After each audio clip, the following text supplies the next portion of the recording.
When you talk about government, I'm not so much about the government subsidizing doing things, because again, I think there's difficult. I think it depends on the administration. It loses priority. It loses funding. I think these things have to be market viable. They have to be sustainable. And that's true. But you have hospitals saying we don't have enough money to do that, even though it doesn't cost a lot. They just, there's a lot of things hospitals don't have and don't do because of cost. And if you make it a requirement, they don't have any choice.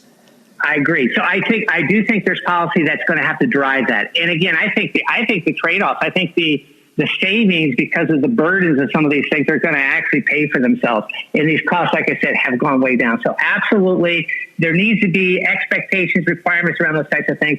I think these point-of-care tests, I think going on a cruise ship, doing these types of long-haul flights, I think doing these point-of-care tests, I think it should also become a staple. I don't think we have to resign ourselves that we're always going to get a flu each season or this, that, or the other thing. I think there's a lot of these food poisons as well.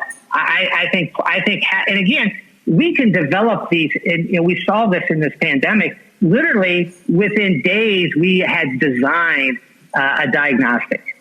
But you know what? We had no way to implement it. We didn't have an infrastructure. We didn't have these point-of-care boxes at CVS's. They just weren't there, and you can't resurrect those overnight. So I think this idea about we have to think differently. This is a new normal. And while I think there's things with illegal wildlife trade and so on and so forth we can do to try to minimize interfaces between humans and wild animals, we'll never get rid of that. We're not going to get rid of that until all the wild animals are dead.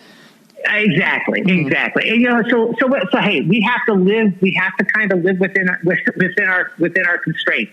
And so I think we've got to have a much better network of these types of things. And frankly, it's not just about preparedness.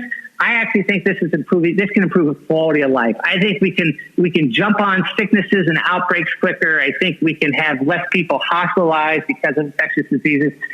And again, technology has just made incredible strides. I think this has got to be part of the fabric. And so I think those are really key important lessons. Obviously, you and I have talked repeatedly about failures around risk communication. We've really got to take a very hard look at that. While other people are really keen on, progressive disclosure, I've heard that a lot. Tell the public only what they need to know when they need to know it.